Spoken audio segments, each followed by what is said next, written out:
Hello and welcome to Fearless Authenticity with Jeanne Sparrow. This is my podcast about finding our success in the gift of who we truly are. These are conversations with people who know what that looks and feels like in the hopes that it will be an inspiration to find ways to use your unique gifts in pursuing your passions, making your dreams come true, and engaging with the world in the way that we all were created to serve. Now, I do hope this gets deep because that's where we find the best stuff, but it is also about the fun of life, because if it ain't fun, it ain't worth doing. So let's dare to be brave, be free, be you together. My guest today is a renowned speaker, celebrated author, and was the owner of a nationally recognized interior design firm. After receiving a cancer diagnosis that gave her only 3 months to live, she courageously changed the course of her future and has thrived through almost a decade of cancer, and is now a powerful and sought-after Project Lead certified cancer coach, partnering with several leading cancer research and treatment organizations. Her book, Your Dance with Cancer: Steps to Maximize Your Chance of Survival, was just released last year and became a #1 bestseller, and recently came out on Audible. She is a voice for the revolution of cancer patient care, supporting people inside and out to bring out their fullest potential. I am so honored to welcome Lindsay McDonell to the Fearless Authenticity podcast. Hey, Lindsay. Hey, Jeanne. I'm so happy to be here. Thank you so much. I am so happy to have you. There is so much to talk about in your journey. Where do I start? That's always where I go when people have so many layered and levels to their stories. You know, I think I would like to start off with where you are right now. Your work as a cancer coach, author, speaker.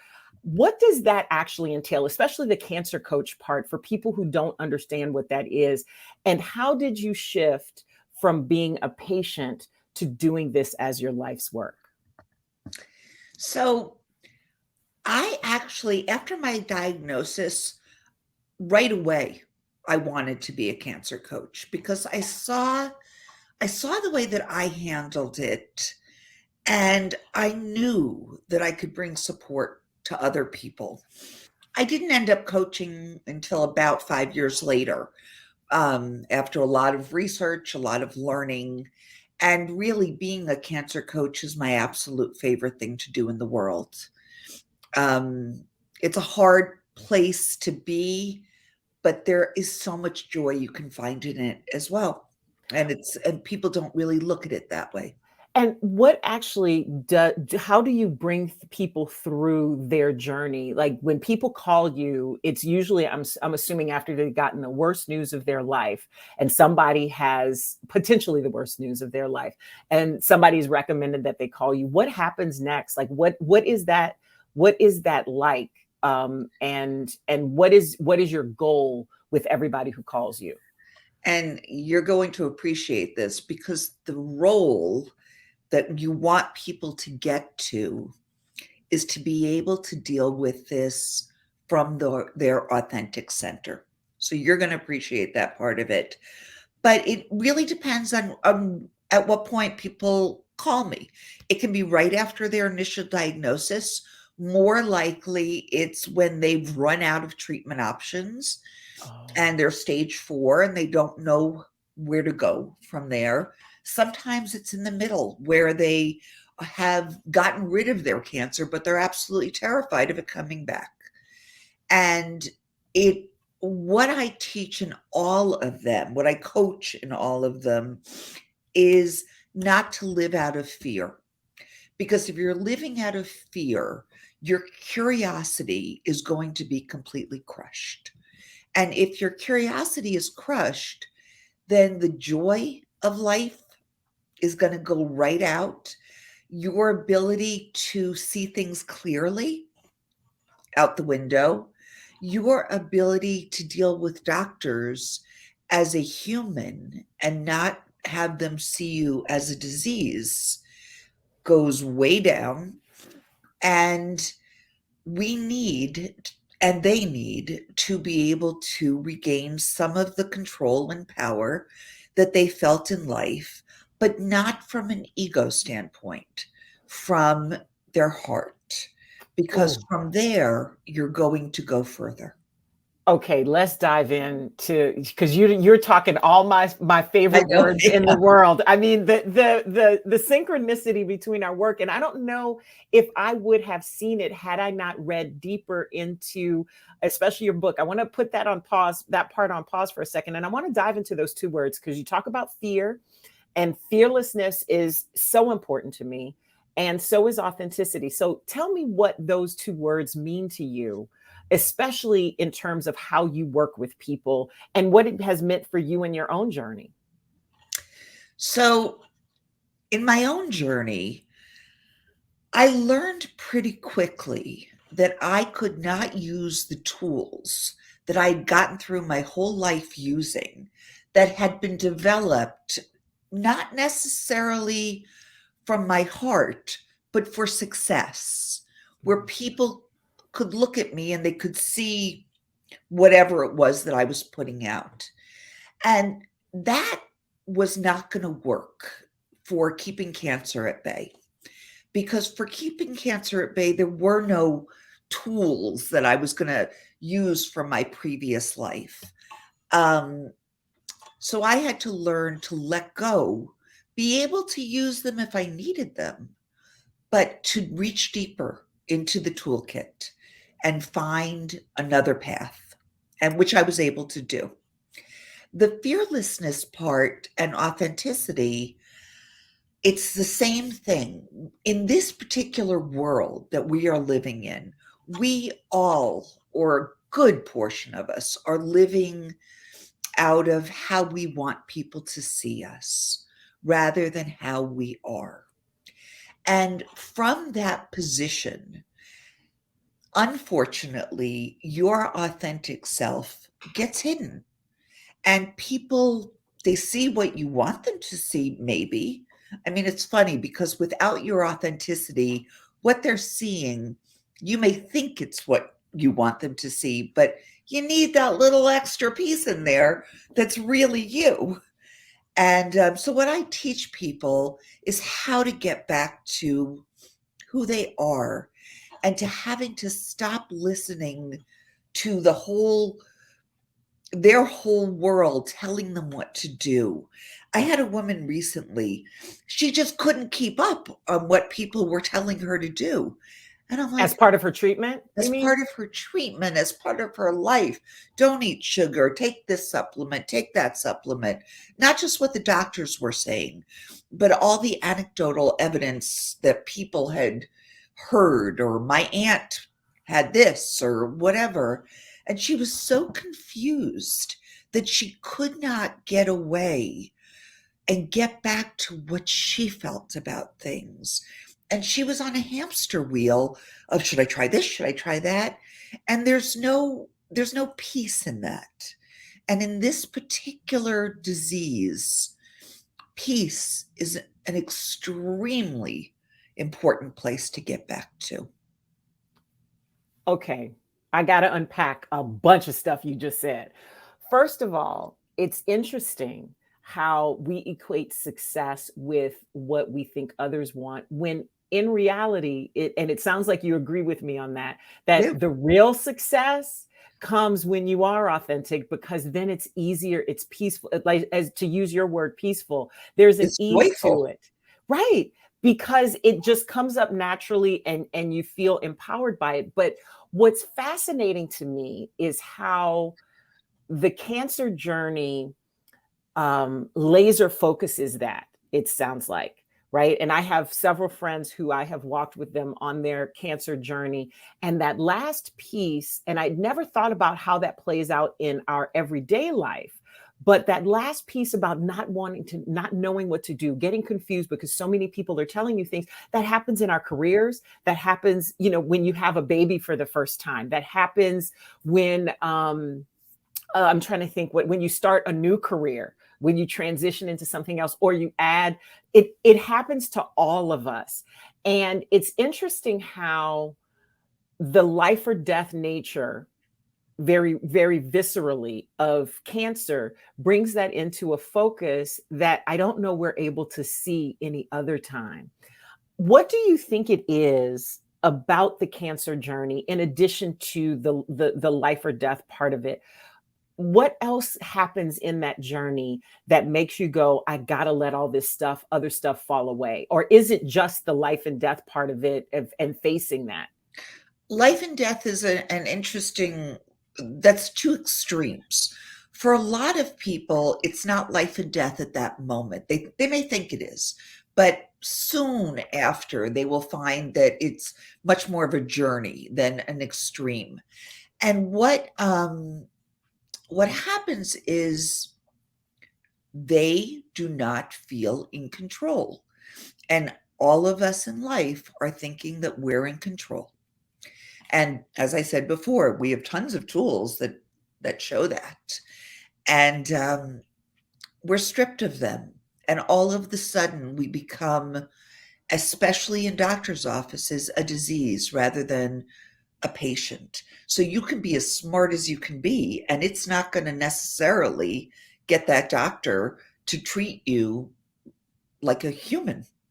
And you need to find, in everybody, no matter whether it's this disease or not, when somebody experiences a huge change in their life, it's the same thing. You get lost because all of the things that you've done in the past don't necessarily apply to this. And when people are changing careers or they're done with their career, they're like, I don't know what to do next. And they feel that loss because all of these things that they felt so powerful in, they're not applicable. And they're trying to find the thing that's actually, for the first time, maybe going to really fulfill their heart.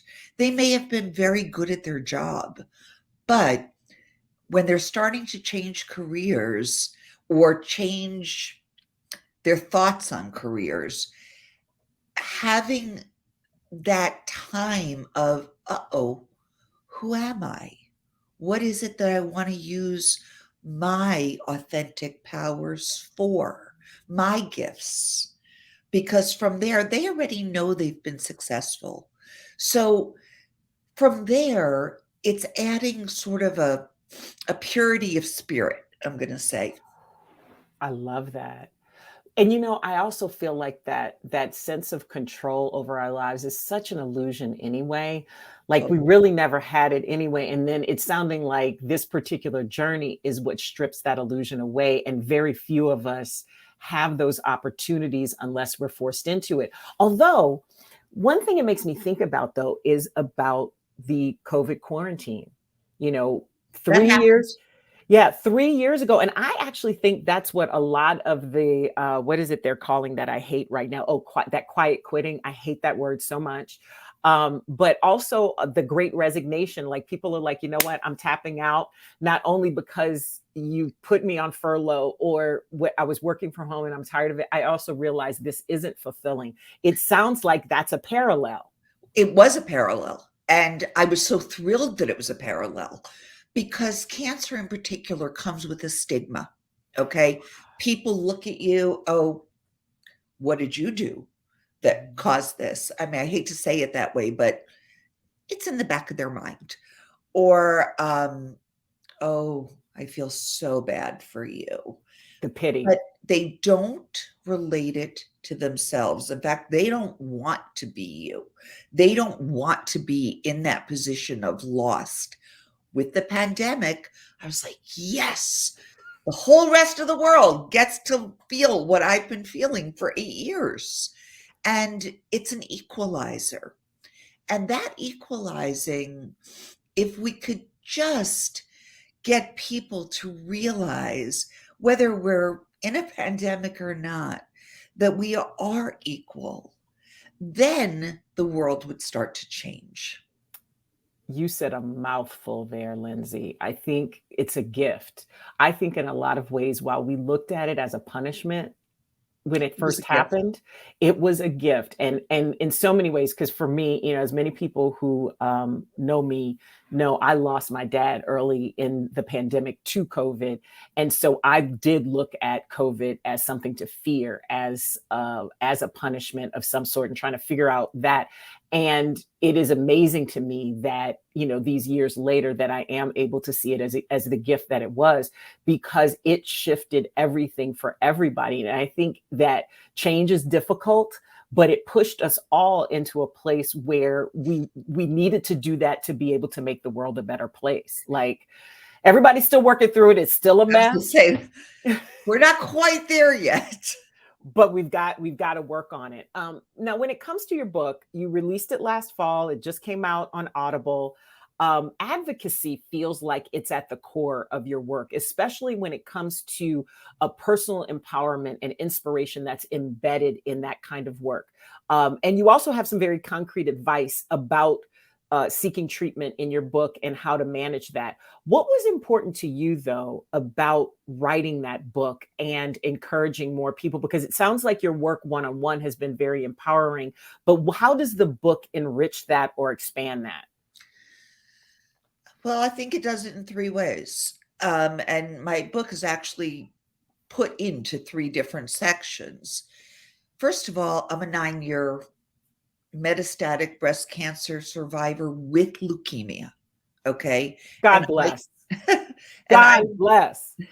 I'm living an absolutely joyful life. I'm not in remission.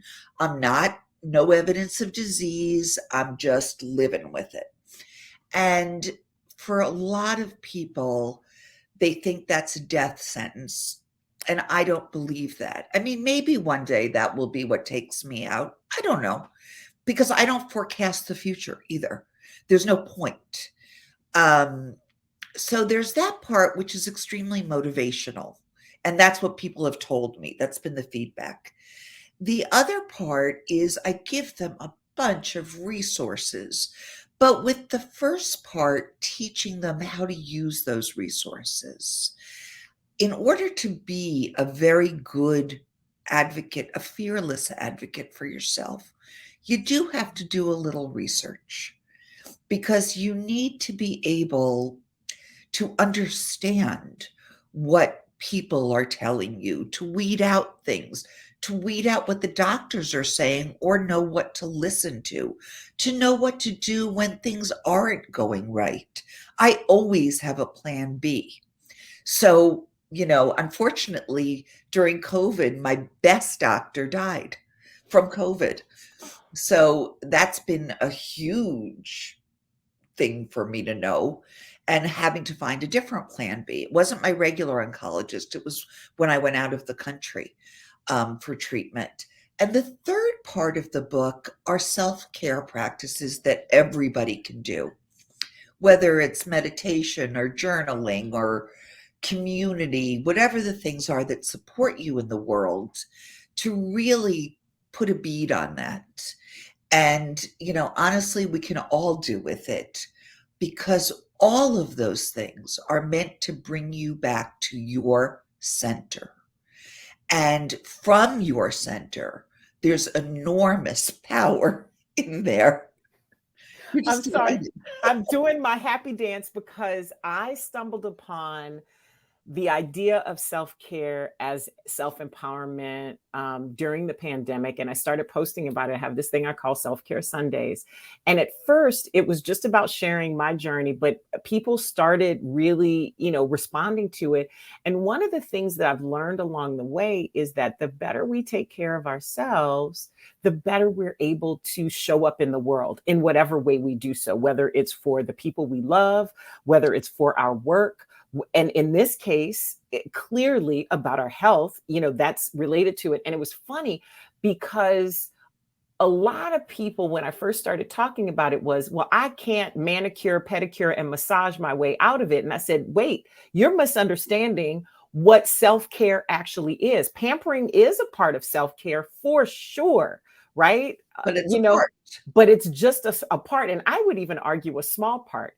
What do you think are the essential hallmarks of what good self-care is, regardless of what you use it for, but especially in your expertise when it comes to being someone on a cancer journey? All right. So I'm going to give you an example of someone first, and then I'm going to answer that. For many cancer patients, because of the world that we've been brought up in, when cancer comes and they're tired and they're everything, they throw in guilt that they can't do what they used to do.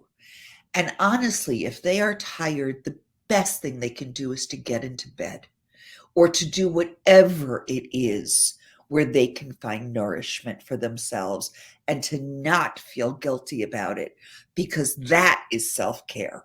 That is saying, what does my body need at this moment? What do I need emotionally at this moment? Those are the tickets for what we're talking about. So what do?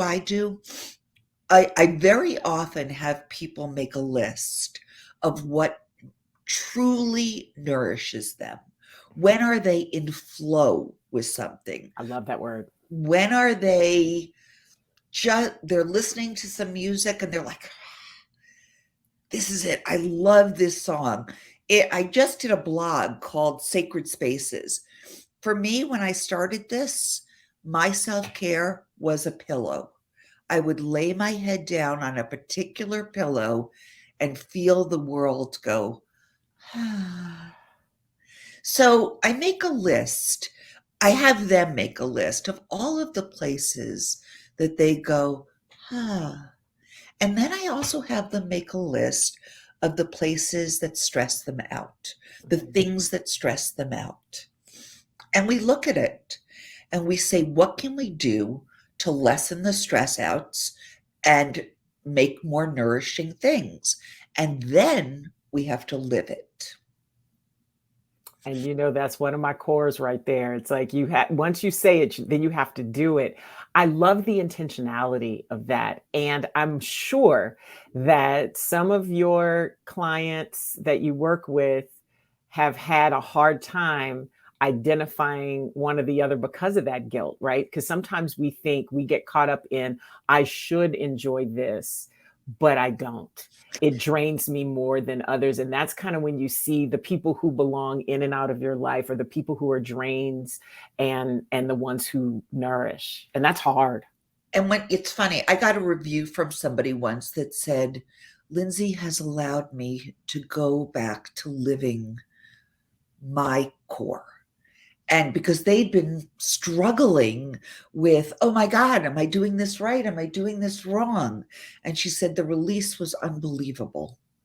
Yeah. Do you find we as women, especially during this Women's History Month, do you find we as women have particular challenges with that? I mean, I know some guys who do as well, and they may be loath to admit it, but I feel like the particular pressures of womanhood, motherhood, being a wife or a good supportive partner, and the expectations that we put on ourselves for that often gets in the way of that, and to the point where we get disconnected from it. Yeah. So I think part of the answers to that are allowing ourselves not to be Wonder Woman in life. Because, especially when you're sick, but also I really believe the things we are talking about are across the board. Being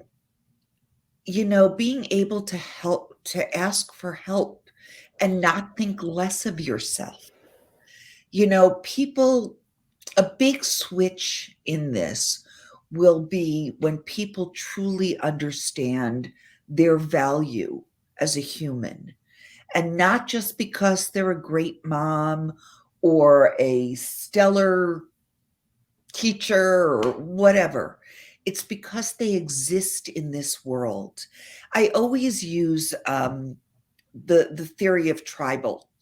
When we were first born years and years and years and years ago, when it was almost cavemen, okay? Africa still actually has a lot of this. When you woke up as a baby, as a 2-year-old, a 3-year-old, they looked at you and said, what did you dream last night? Everything was about how joyful you are in the world.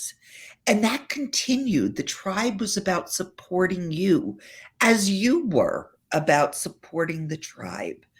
And we need to bring some of that back into our lives because they were seeing you just like you see a 2 or 3-year-old. Like, oh my God, they tried to walk and they fell down. Joy, joy. Whereas by the time we're adults, we're like, oh my God, I didn't do it right. I'm terrible. Right. Really, we got to bring some of that original joy back. I couldn't have paid you to say that better because literally talk about this all the time with people. And sometimes when I bring up the value conversation, people are like, oh, yeah, I know what I do. And da da da da da. And it's like, no, honey, that's the description of your job. If you don't have your job, then what's left? Like, what work do you actually do? What value do you bring to your community and vice versa? And it's a conversation, it's an exchange. And it's similar to what you talk about when it comes to language. And I love how you shift the language of how we talk about cancer. And because I find so much power in words. And I don't know if people understand how the way that they talk about something impacts how they move through it, how they get to an outcome.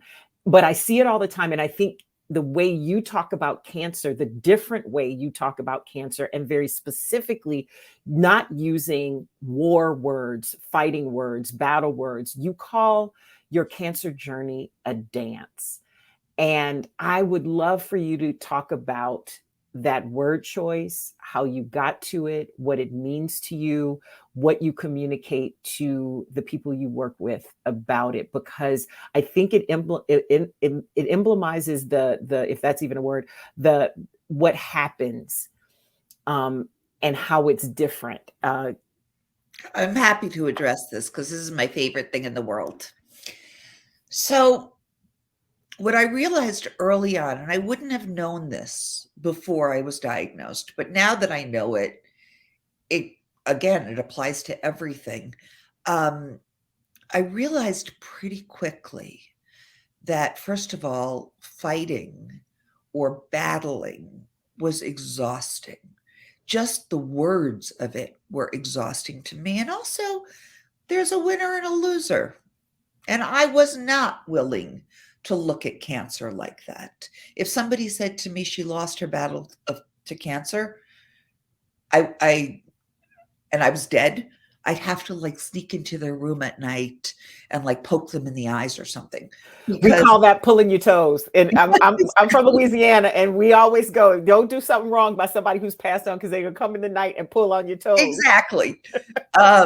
And so what I realized is I needed to find another metaphor for it. Now, I ended up metastatic, and metastatic generally means you will have it until you die. Well, if I was going to have this until I die, I certainly would not be fighting with it. I figured out a way to embrace it. And I know that's different than we all think of cancer, who embraces cancer. But what was I going to do? I was going to have it for the rest of my life.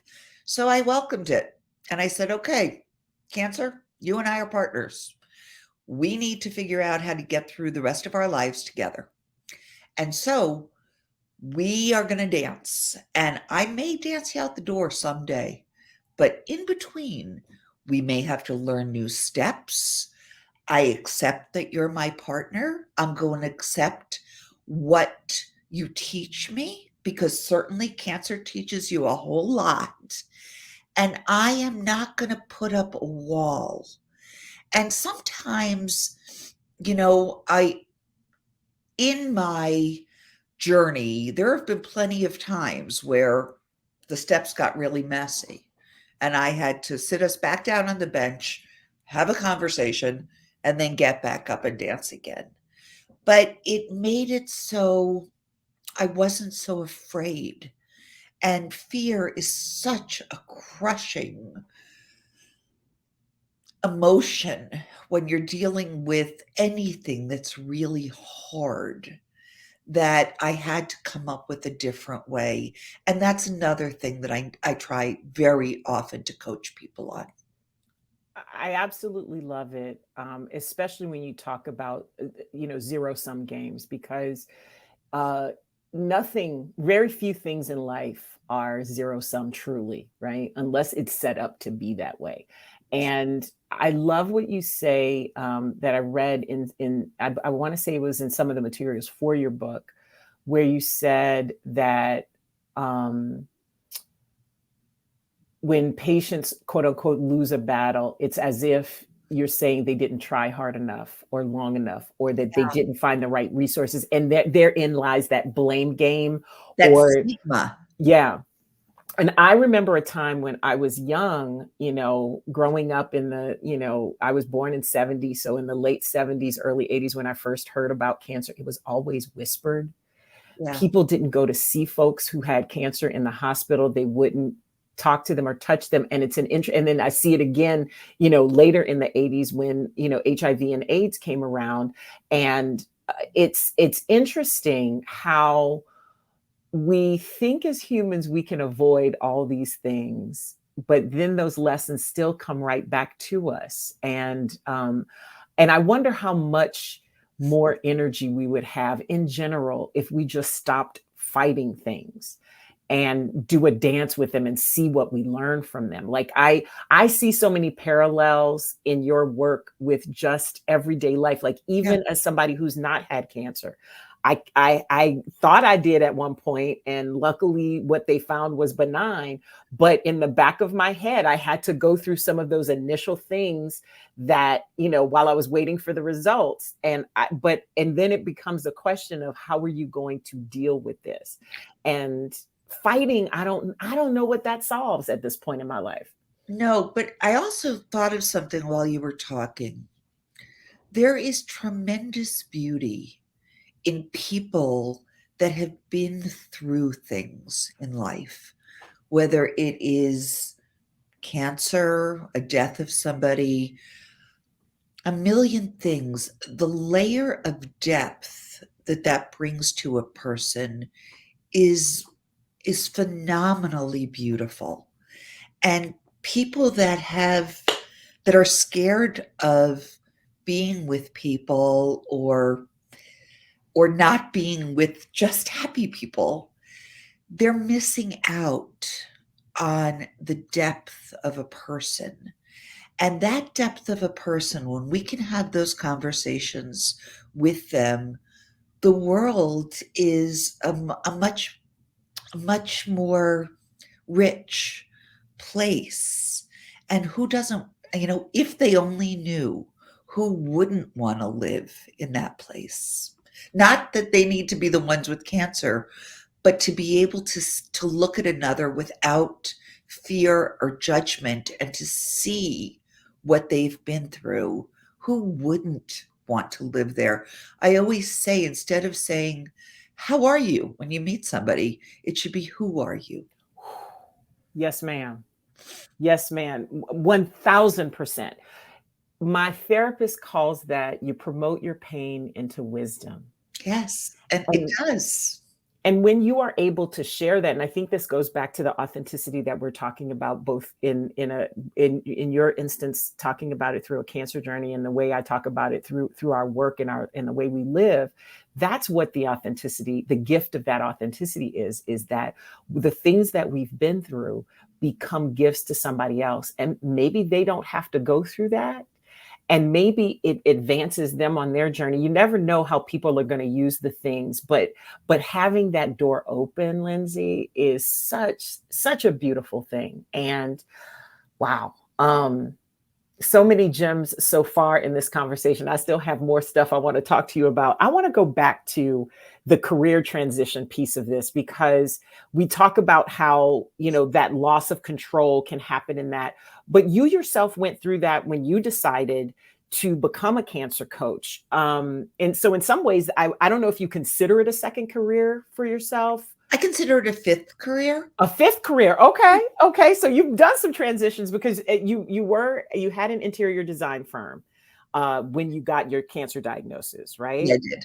And I stayed in that for another 6 years after the diagnosis. So the whole thing was about 24 years.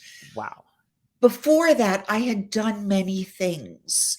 I was a private investigator for a short amount of time. Girl, Very stop. short, very short. I was not good at it. I'm not a good liar. And then I was a talent agent. I was many things, all in in service of trying to find the right thing that really made a difference. And the way I found interior design was really stunning, in that I was walking down the street with my 8-year-old, and I said to him, "What do you want to be when you grow up?" And he said, "What do you want to be?" And I'm like, "An interior." Kids, He really they'll did. do it to you every time. And I said, "An interior designer." It had never crossed my mind.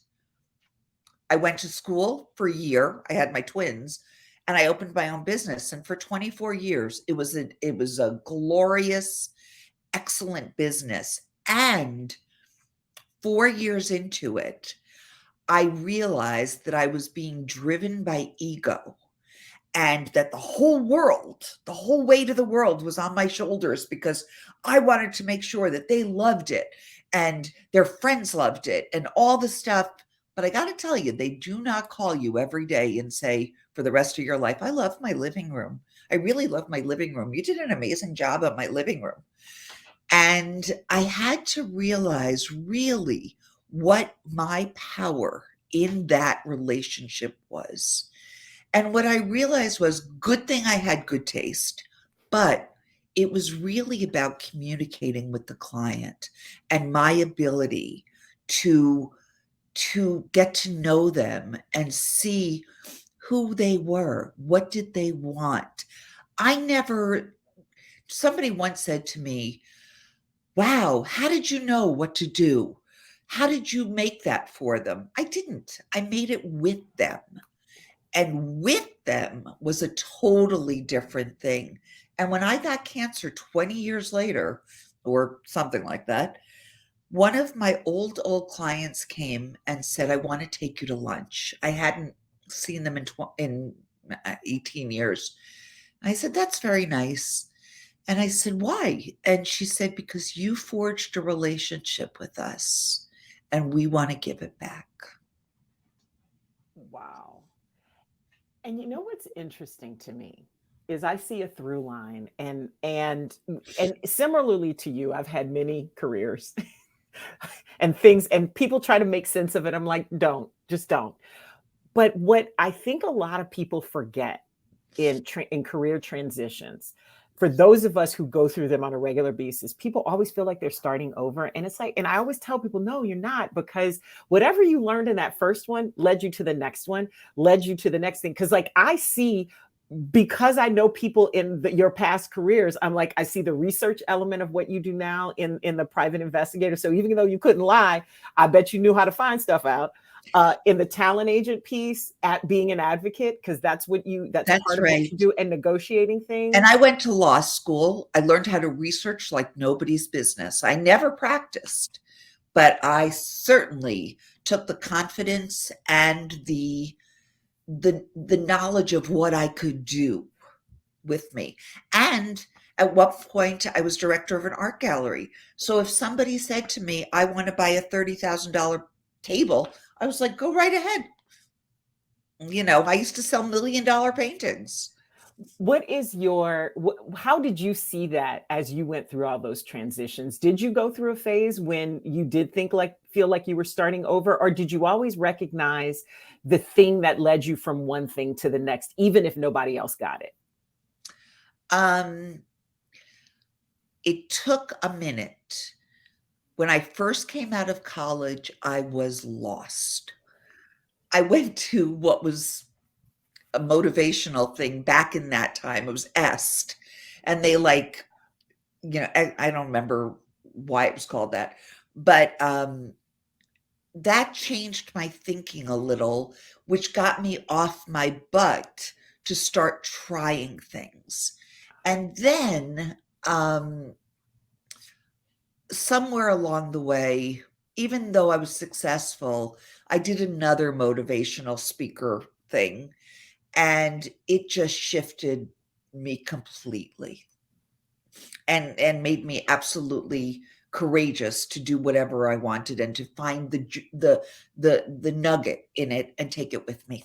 Yeah, that curiosity and openness seems to be a running theme in people who have the most fulfilling lives and love it. What you spend a lot of your time as an advisor. I do. Um, and I see that in a lot of the careers that you've had in the past before your current work as a coach. I'm sure you've given some amazing advice during your career, but what is the best piece of advice that you have ever received? Whether it's from those motivational things or a parent, what's been one of those guiding principles for you? What's the thing that always sticks with you? It's funny. I thought you were going to ask me what I tell people, but the thing that sticks with me is taking the time to find out who I am. Because from there, it was all easy and joyful. And I didn't know who I was. I was not brought up to know who I was. And so in these motivational things, they focused on that. And that changed my life. It changed my relationships with my children. I mean, it just, boy, when you realize who you are and you act out of it, the world welcomes you and you shine. What do you tell other people? Take a breath. My first advice is let's take a breath and let's sit and breathe for a little while and just be quiet. Because in that quiet place, you're going to find you.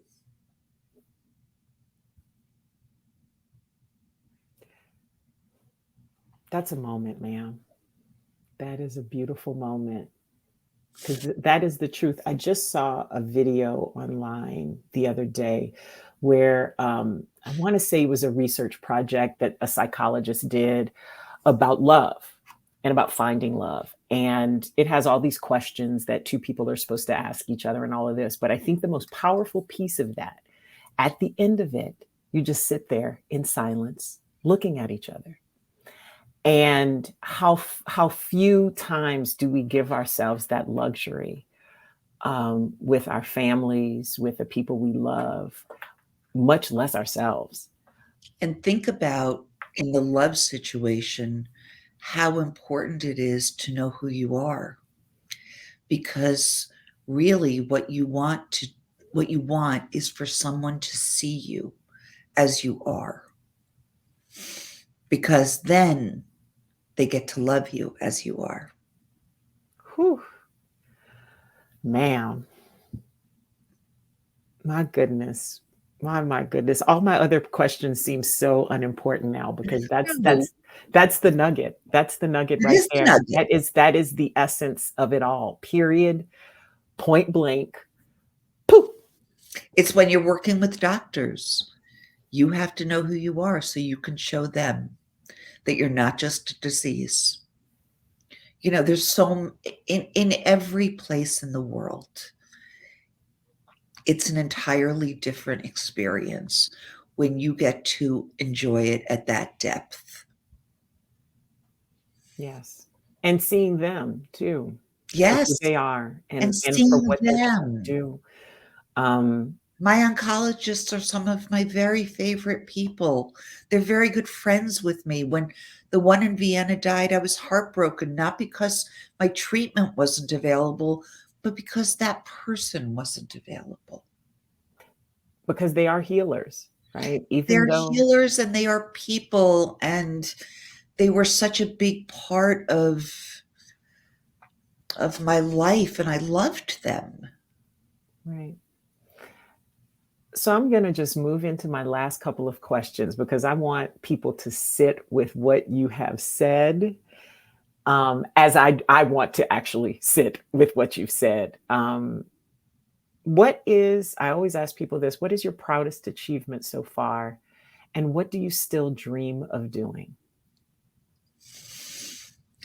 My proudest achievement, and I mean this, other than my children, which I am extraordinarily proud of, is the fact that I have gotten myself into a situation where I have a mission.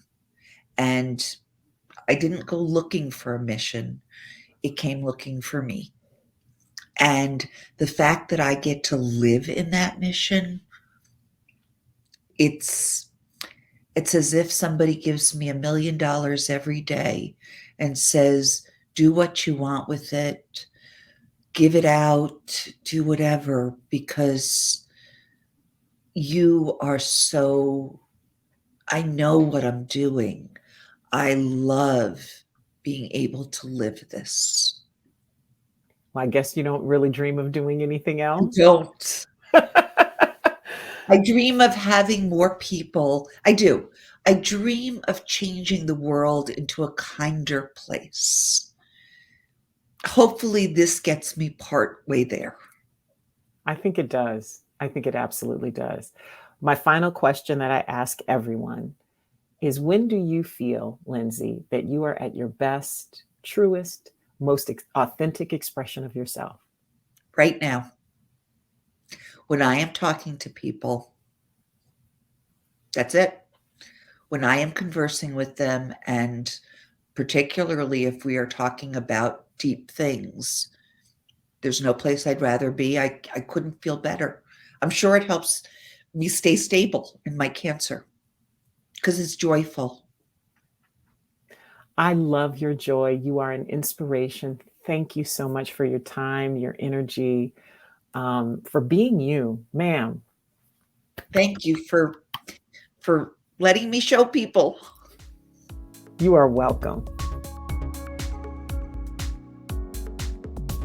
Well, Lindsay said it herself. When you've been through things, you have a whole lot of lessons to share if you are able to be honest. And wow, was she honest? How much she shared. And there are a lot of things that really resonated with me. Y'all know how I love words, so I'm going to start there. She talks about the power of language to shift your feelings about things. And I think that this applies more to more than just cancer, because we talk about so many things being a fight or a battle. That's the easiest thing, the first thing that comes to mind because of how we look at illness. But the idea of shifting away from using that language when talking about healing from something, because a battle or a fight means there has to be a winner or a loser. Then there's blame when you do lose, and the whole thing is just exhausting. And I think if we start to think about how we shift how we talk about the things that we do, it may shift how we feel about them in the moment. I love the idea of calling that a dance. I love how she describes fearless authenticity, the idea that we are often competing with living in a way that we want people to see us rather than how we truly are.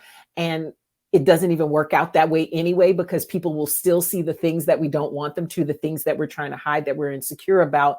And then we miss the whole fact that the things that really make us great, that make us a gift, are the things that end up remaining hidden. So I love all of that. Understanding how facing loss or a potential loss, which was an interesting clarification about getting that cancer diagnosis, because it isn't actually life and death in that moment. As she was saying, it just has implications for your life, potential for it. And then how she compared that to changing careers, and how that wide range of experience can still give you the same feelings, that feeling of not knowing what to do next, how thinking that the things that you've done, everything you've done before, doesn't apply all of a sudden. And the things that made you feel powerful, those don't come to bear in the situation. And how that can also be freeing at the same time, that you can use all of that information to figure out what your authentic powers are, what your gifts are for the world and for yourself. I also really love her process for self-care. And it's funny because I think I've left my process for self-care half done.